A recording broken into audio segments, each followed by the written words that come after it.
242 ఓట్లు అయితే రావడం జరిగింది. టీఆర్ఎస్కి సంబంధించి 6162 ఓట్ల ఆధిక్యం అయితే కనబడుతుంది. మొత్తంగా బీజేపీ అనుకున్న స్థాయిలో చౌటుప్పల్కి సంబంధించి ఓట్లు లభించలేదని చెప్పుకోవాలి. ఇక ఒకసారి మనతో మాట్లాడేందుకు డిబేట్లో పాల్గొన్నారు బీజేపీ మహిళా మోక్ష అధ్యక్ష కార్యవర్గ సభ్యురాలు పద్మా గారు అందుబాటులో ఉన్నారు. పద్మా గారు, మనం చూస్తున్నాం బీజేపీకి సంబంధించి చౌటుప్పల్లో ప్రధానంగా చౌటుప్పల్కి సంబంధించి బీజేపీ ఆధిక్యంలో ఉంటుంది అన్నటువంటి ఊహలన్నీ కూడా విఫలమైనట్టుగా తెలుస్తుంది. దాంతోపాటుగా 3 రౌండ్లలో కూడా బీజేపీ ఆధిక్యంలో ఉన్నప్పటి 5వ రౌండ్లో టీఆర్ఎస్ ఏకదాటిగా ఆధిక్యంలోకి వచ్చింది. సో దీనికి చేయమంటారు?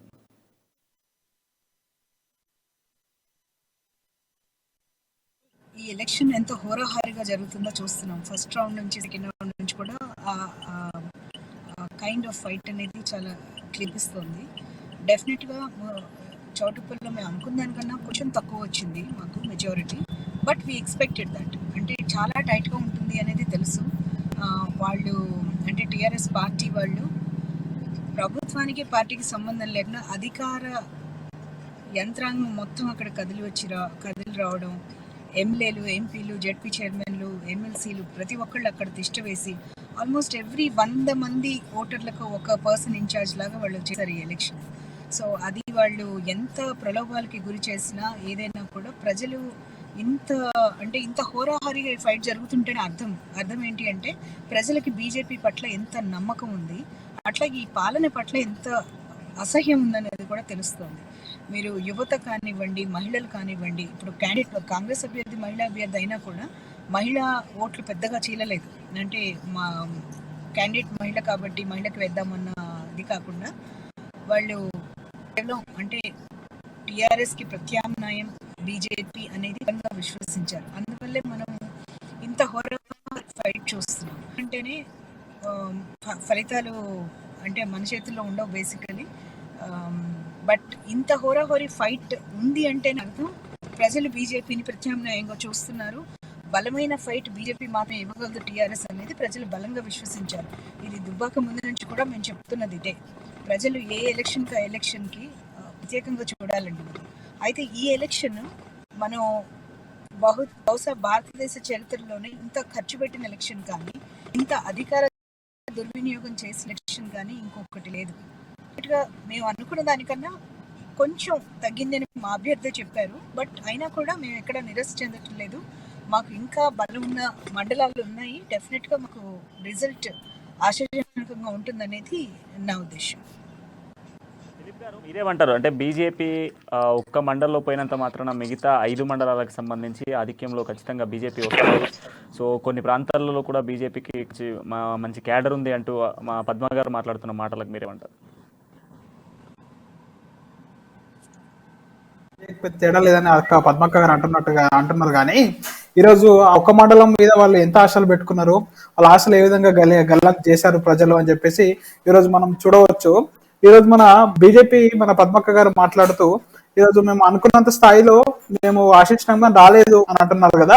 అది నిజమండి. ఎందుకంటే వీళ్ళు చాలా ఎవరమైన ప్రజాస్వామ్యంలో ఉంటారు. కాకపోతే అంతిమంగా న్యాయ నిర్ణేతలు వచ్చేసి ప్రజలకు ఏ పార్టీ అయితే మంచిగా ఉంటుంది, ప్రజలు ఏ పట్టం కట్టాలి, ఏ పార్టీ ధర్మపాలన అందించగలుగుతుంది, ఏ పార్టీ సంక్షేమ పథకాలను చేయగలుగుతుంది అని చెప్పి ప్రజలు నిర్ణయిస్తారండి. తప్పకుండా మనం ఈ రోజు 5 రౌండ్లలో ఏ విధంగా టీఆర్ఎస్ లీడ్ కొనసాగించిందో 15వ రౌండ్ అయిపోయేసరికి కూడా ఈ రోజు పోలింగ్ అయిపోయేసరికి కూడా టీఆర్ఎస్ లీడ్ తప్పకుండా ఉంటుంది అనడానికి ఈ ఒక 5 రౌండ్ల ఫలితం అనేది ఒక శుభ పరిణామం. ఈ రోజు వాళ్ళ కంచుకోటలుగా భావిస్తున్నటువంటి మండలాలు సైతం ఈ రోజు టీఆర్ఎస్ కంచుకోటలుగా మారి వాళ్ళ కోటలను బీటలు బారే విధంగా చేసిన ఈరోజు ఖచ్చితంగా ఈరోజు మా తెరాస పార్టీ తరఫున ఈరోజు మునుగోడు ప్రజలందరికీ, ముఖ్యంగా ఈ రోజు జరిగినటువంటి చౌటుప్పల్ ప్రజలందరికీ తరఫున ధన్యవాదాలు తెలియజేస్తున్నాం. మిగతా మండలాలకు కూడా మేము ఆల్ ది బెస్ట్ చెప్పాం. మా తెరాస శ్రేణులు అందరూ తప్పకుండా ఒక మంచి విజయోత్సాహంతో మనం ఈ కథన విధంగా నెల నుంచి శ్రమించినాము. ఈ రోజు విజయోత్సవ సంబరాలు కూడా ఆ విధంగా ఖచ్చితంగా జరుపుకోబోతారనే పూర్తి విశ్వాసం మాకున్నది.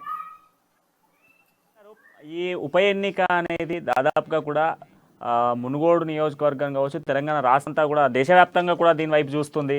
సో ఈరోజు రిజల్ట్ కోసము బీజేపీ వర్సెస్ టీఆర్ఎస్గా ఉన్నటువంటి సిచ్యువేషన్స్ అందరం చూస్తున్నాము. దేశవ్యాప్తంగా కూడా క్లియర్గా కూడా కనబడుతుంది. ఎందుకనంటే మొన్న ఫామ్ అందించినటువంటి ఎమ్మెల్యేల కొనుగోలు వ్యవహారానికి కూడా సంబంధించి కూడా ఈ ఇష్యూ అంతా కూడా మునుగోడు నుంచి వ్యాప్తించింది అంటూ పేర్కొన్నటువంటి పరిస్థితుల మేరకు ఈరోజు గెలిచే అభ్యర్థి ఎవరు అనే దానిపైన కొంత కీలకంగా చూసేటువంటి అవకాశాలు కనబడుతున్నాయి. అయితే బీజేపీకి సంబంధించి క్లియర్గా కూడా కేవలం రాజగోపాల్ రెడ్డి ఏదైతే 18,000 కాంట్రాక్ట్తోనే ఈ ఎన్నికలు తీసుకొచ్చారు, ఆ ఎన్నికల్లో సరైనటువంటి గుణపాఠం మునుగోడు ప్రజలు చెప్తారు అన్నట్టు వాళ్ళకి మీరు ఏమంటారు?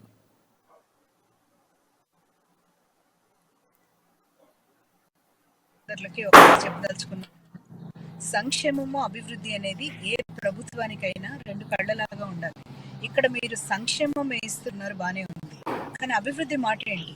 మీరు గత 8 ఏళ్ళు మీరు అక్కడ అలాట్ చేసిన ఫండ్స్ ఎంత? 2,25,00,000 మాత్రమే. అందులో 1 కోటి రూపాయలు మీకు సెంటర్ నుంచి వచ్చిన డబ్బులు. ఇవాళ పంచాయతీ నిధులు వస్తున్నాయంటే సెంటర్ నుంచి వచ్చాయి మీకు. అక్కడ మీరు చేసిన అభివృద్ధి ఏంటి? జస్ట్ ఒక 150-100 కిలోమీటర్లు. Farthest point of that constituency is 150 kilometres from Hyderabad. Shortest 90 kilometres. 90 కిలోమీటర్ల దూరంలో ఉన్న ఒక కాన్స్టిట్యున్సీని గాలికి వదిలేసి మీరు రోడ్లు లేకుండా కనీసం మౌలికమైన సమస్యల పట్ల మీరు ఎప్పుడు స్పందించలేదు. అక్కడ బేసిక్ కమ్యూనిటీస్ లేవు, అడక్స్ లేవు, కాలేజెస్ లేవు, ప్రైమరీ హెల్త్ సెంటర్స్ లేవు, మండలానికి హాస్పిటల్స్ లేవు. ఇలా చేసి మీరు ఏం సాధిద్దాం అనుకుంటారో ఎవరికి అర్థం కాదు. మీరు నిజంగా గనక మీరు అభివృద్ధి చేసి ఉంటారు, 86 మంది ఎమ్మెల్యేలు అక్కడ కూర్చోవాల్సిన అవసరం ఉండేది కాదు. నుంచి 18 మంది మంత్రులు అక్కడ ఇష్టపడాల్సిన అవసరం ఉండేది కాదు. మీరు పాలన మొత్తం గాలికి వదిలేసి, మీరు రాష్ట్రాన్ని గాలికి వదిలేసి ఒకటే మీకు మీ ఇది అన్నట్టుగా ప్రచారం చేసేవాళ్ళు కాదు. ఇవాళ మామూలు టైంలో కనీసం ఒక మినిస్టర్ని, ఒక ఎమ్మెల్యేని, మీ సీఎంని కూడా ఎవరు కలవడానికి వీలుండదు. అలాంటిది అక్కడ పోయి మీ మినిస్టర్లు స్వయంగా ఇస్త్రీలు చేశారు, వడలేశారు, దోశలు వేశారు, అన్ని పనులు చేశారు. ఇంత చేసిన తర్వాత మీకు ఇంత టైట్ ఫైట్ వస్తుందంటేనే అర్థం ఏంటంటే ప్రజలు మీ వైపు లేరు. మీరు తాయిలా చూపించారు, 200 కోట్లు మద్యం మీద ఖర్చు పెట్టారు.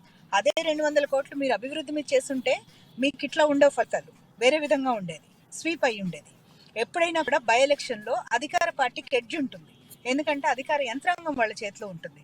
బట్ మీరు మీ అధికార యంత్రాంగాన్ని ఉపయోగించుకున్నారు, కానీ మీ అధికారాన్ని ఉపయోగించి మునుగోడు ప్రజలకు మీరు ఏమాత్రం మంచి చేయలేకపోయారు. మంచి చేస్తుంటే ఇవాళ కేటీఆర్ గారు నేను ఆ గ్రామాన్ని దత్తత తీసుకుంటాను, ఈ గ్రామాన్ని దత్తత తీసుకోవడానికి అదేమన్నా అనాథ నియోజకవర్గం? అక్కడ ఎమ్మెల్యే లేరా? ఎమ్మెల్యే ఉన్నారు కదా. ఆ ఎమ్మెల్యే మీ పార్టీ వాళ్ళు కాకపోతే కదా మీరు నిధులు ఇవ్వలేదు, అక్కడ అంత అన్యాయంగా చేసింది. అది ప్రజలకి ఆ వాదన బలంగా తీసుకెళ్ళటంలో మేము బాగా సక్సెస్ఫుల్ అయ్యాం. వీళ్ళు ఎక్కడ సక్సెస్ అవుతున్నారు అంటే గోబెల్స్ ప్రచారం విపరీతంగా చేశారు. 18,000 కాంట్రాక్ట్, అది 25 ఏళ్ల కాంట్రాక్ట్. అది ఏదో ఒక్క రోజు వచ్చే కాంట్రాక్ట్ కాదు. 2015లో ఏదైనా గ్లోబల్ ట్రెండ్ ద్వారా వచ్చిన కాంట్రాక్ట్ అది. ప్రజలకి వీళ్ళు చేసిన గోబెల్స్ ప్రచారము, తులం బంగారం ఇస్తారని పిచ్చి ప్రచారాలన్నీ చేస్తారు. ఎక్కడ మా క్యాండిడేట్ కూడా తులం బంగారం ఇస్తామని ఎవరు మాట్లాడలేదు. ప్రతి మీటింగ్ మీరు గమనిస్తే కేటీఆర్ గారు టీవీ ఇంటర్వ్యూస్ లో కానివ్వండి, మీటింగ్స్ లో కానీ ప్రతి చోట అది కావాలని రేకెత్తించారు. ఆయన తులం బంగారం ఇస్తారని అమాయకంగా ప్రజల్ని ఒక ప్రయత్నం చేస్తారు, వాళ్ళు ఇస్తారు. సో ఇవన్నీ చాలా పనికిమాల పనులు చాలా చేసిందండి. చాలా గొప్పగా చెప్తున్నారు, మమ్మల్ని ఆశీర్వదించారని. ఆసరా పెన్షన్లు కానీ, గొర్రెల కాపర్లకు డబ్బులు కానీ వీళ్ళు ఎప్పుడు ఇచ్చారండి? ఘటన ఎప్పుడు ప్రకటించారండి? గిరిజన బంధు ఎప్పుడు వస్తుంది, ఎప్పుడు ఇది చేశారండి? గిరిజనులకు రిజర్వేషన్ ఎప్పుడు చేశారండి? ఇవన్నీ కేవలం ఎలక్షన్ల ముందే. ఎలక్షన్ అనగానే వీళ్ళకి రోడ్లు గుర్తొస్తాయి, ఆ దళిత బంధువులు, అన్ని బంధువులు అప్పుడు గుర్తొస్తాయి మీకు. ఆ మండలానికి, ఈ మండలానికి, అక్కడ హాస్పిటల్స్, ఇక్కడ హాస్పిటల్స్, ఇవన్నీ మాటల వరకే.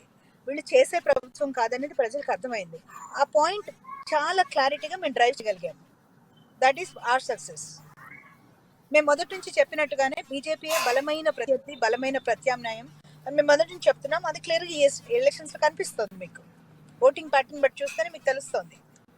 తుది గెలుపు మేమే గెలుస్తామని మా నమ్మకము. ఎవరు గెలిచినా కూడా ఒక మాట అయితే చాలా క్లారిటీగా మేము చెప్పగలిగింది అంటే ప్రత్యామ్నాయం మేము అనేది ఎస్టాబ్లిష్ అవుతుంది.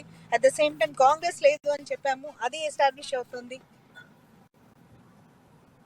ఎంత మహిళా సెంటిమెంట్ యూజ్ చేసినా ఏం చేసినా కూడా కాంగ్రెస్ అనేది లేదు అనేది ప్రజలకు అర్థమైంది. ఈ పాయింట్ మొదటి నుంచి చెప్తున్నా. మనతో డిబేట్ లో పవన్ గారు ఒకటి. ఉన్నారు, కాంగ్రెస్ లీడర్. ఆయనతో ఒకసారి మాట్లాడే ప్రయత్నం చేద్దాము. సో కాంగ్రెస్ పార్టీకి సంబంధించి ఇప్పటికే పాల్వాయి స్రవంతి కూడా మొదటి 2 రౌండ్ల నేపథ్యంలో అక్కడ ఉన్న నేపథ్యంలో, సో ఆఫ్టర్ దట్ తను కూడా అక్కడ నుంచి కౌంటింగ్ నుంచి వెళ్ళిన పరిస్థితులు అయితే కనబడుతున్నాయి. పవన్ గారు, కాంగ్రెస్ పార్టీ అసలు పోటీలో ఉన్నా లేనట్టే అన్నటువంటి మాటలకు సంబంధించి మీరేమంటారు? మునుగోడు ఉప ఎన్నిక ఖచ్చితంగా అది 5,000, 4,000 మధ్య జరిగినటువంటి పోటీ, ధనానికి ధర్మానికి జరిగినటువంటి పోటీ. అది ఆబ్వియస్లీ మనకి ఇక్కడ అర్థమయ్యేది ఏంటంటే 5,000 ఇచ్చినట్టు టీఆర్ఎస్, 4,000 పంచినటువంటి బీజేపీ పార్టీ, ఈ రెండు పార్టీలు అక్కడ ప్రధానంగా పోటీ కనబడుతూ ఉన్నది. అంటే ఈరోజు ఎన్నికలు అనగానే ఇంత సంస్కృతికి ఈరోజు బీజేపీను టీఆర్ఎస్ పార్టీ తెరదీసిందంటే కేవలం మునుగోడు ఉప ఎన్నిక చూస్తేనే ఈరోజు యావత్ సమాజం మొత్తం చూసుకునే విధంగా బీజేపీను టీఆర్ఎస్ పార్టీలు చేసినాయి. ఈరోజు రాజకీయాల పట్ల ఆసక్తి లేక యువకులందరూ కూడా ఈ రాజకీయాలు ఎందుకబ్బా అని చెప్పి రాజకీయాలకు దూరంగా ఉన్నటువంటి తరుణంలో కాంగ్రెస్ పార్టీ యువకులకు పవన్ ఒక్కసారి మీరు ఆటో రొటేట్ చేసుకోండి, మీ మొబైల్ ని ఒక్కసారి ఆటో రొటేట్ చేసుకొని కంటిన్యూ చేయండి. సో ఈ యూత్ మొత్తం కూడా పాలిటిక్స్ కి దూరంగా ఉన్నటువంటి సందర్భంలో మంచి రాజకీయాలు అందించినటువంటి పరిస్థితుల నుండి ఈరోజు బీజేపీ టీఆర్ఎస్ పార్టీలు ఎంతకి దిగజారి అంటే అక్కడ యువకులని 25 సంవత్సరాలు కూడా నిన్నటువంటి యువకులని మందు దాయిపించి వాళ్ళకి డబ్బుల ఆశ చూపించి వాళ్ళని ప్రచారంలో భాగస్వామ్యం చేస్తున్నారు. కానీ ఈరోజు నైతికంగా టీఆర్ఎస్ బీజేపీ ఓడిపోయింది.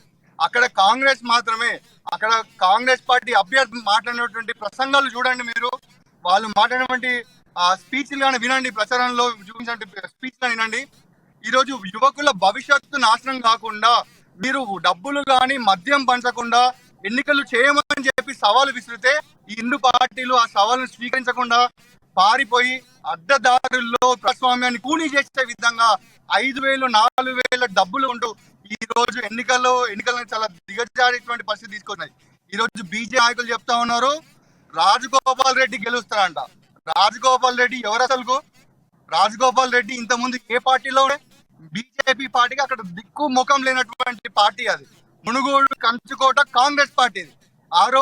మునుగోడులో రాజగోపాల్ రెడ్డిని కాంగ్రెస్ పార్టీ టికెట్ ఇచ్చి గెలిపిస్తే ఈ రోజు రాజగోపాల్ రెడ్డికి కాంట్రాక్ట్ అదేదో చూపించి పార్టీలోకి లాక్కొని ఈరోజు అభ్యంతరంగా అనివార్యంగా ఎన్నికలు తీసుకొచ్చిన 2018లో మీకు పట్టుమంటే ఒక సీట్ ఒకటే వచ్చింది, మిగతా ఓట్ల డిపాజిట్లు కూడా రాలేదు. ఈరోజు మీరు ఈ తెలంగాణ రాష్ట్రంలో ప్రత్యేకం గురించి మాట్లాడుతున్నారా? 19 నియోజకవర్గాలలో కాంగ్రెస్ పార్టీ 2018లో వచ్చినటువంటి ఓట్ల శాతానికి మీ ఓట్ల శాతానికి చూసుకుంటే మీకు ముఖం కూడా ఉండదు. ఈరోజు పక్క పార్టీల నుంచి నాయకులను తెచ్చుకొని మీరు ప్రత్యేకమైన మాట్లాడతారా? ఇది ఎంతవరకు కూడా సమంజసం కాదు. గత ఎన్నికల్లో 2010లో 18లో పోటీ చేసిన బీజేపీ అభ్యర్థి పాపం ఈ రోజు ఆయన్ని నట్టేట ముంచి ఈ లఫూట్ గాన్ని, ఈ కరప్షన్ క్యాండిడేట్ ని, ఈ ఏమాత్రం కూడా విలువలు ఏమాత్రం కూడా నైతిక విలువలు ఏమి లేనటువంటి ఒక రాజగోపాల్ రెడ్డి ఒక దొంగను మీరు సంఖలో దూచుకొని ఈరోజు ఆయనతో ఎన్నికలు చేస్తా ఉన్నారంటేనే మీ పార్టీకి ఉన్న విలువ ఏంటి అనేది కూడా బీజేపీ ఒకసారి ముఖం చూపించుకోవాలి. అలాగే టీఆర్ఎస్ పార్టీ కూడా చెప్తా ఉన్నాం, ఎన్నికలు అనగానే డబ్బుల సంస్థలు తీసుకొచ్చినటువంటి టీఆర్ఎస్ పార్టీ వెనక ఒక సామెత ఉన్నది, కత్తి పట్టినోడు కత్తికే పోతాడని చెప్పి. ఈరోజు మీకు కూడా భవిష్యత్తులో అదే శాస్తి తగులుతుంది. ఈరోజు డబ్బులను చూపించి అధికారంలోకి రావాలనుకున్న మీరు రేపు రేపు రేపు రేపు భవిష్యత్తులో అసలు ఎన్నికల్లో పోటీ చేయడానికి మీరు అన్ని విధాలుగా నష్టపోయేటువంటి పరిస్థితి కూడా వస్తుంది. నైతికంగా విలువలతో ఒక ఆడబిడ్డ స్రవంతి గారే గెలిచారు అక్కడ. ఈరోజు ధనానికి ధర్మానికి జరిగిన యుద్ధంలో ధర్మం ఓడిపోయింది. అది ప్రజలందరూ కూడా ఉన్నారు. తెలంగాణ రాష్ట్ర సమాజం కూడా సాధించుకున్నటువంటి పరిస్థితి 5,000, 4,000 పంచి ఎన్నికలు చేయడం అనేది చాలా సిగ్గుచేటు. మాలాంటి యువకులు చాలా మందికి కూడా రాజకీయాల పట్ల చాలా ఆసక్తి ఉన్నటువంటి తరుణంలో బీజేపీ టీఆర్ఎస్ పార్టీలు చేసేటువంటి ధన రాజకీయాలను చూసి మేము చాలా అసహించుకుంటున్నటువంటి పరిస్థితి ఉంది. పద్మ గారు, ధన రాజకీయాలు చేసినటువంటి బీజేపీ టీఆర్ఎస్ పార్టీ అంటూ పవన్ రేజ్ చేసినటువంటి మాటకి ఈరోజు కుట్రపూరితంగా రాజగోపాల్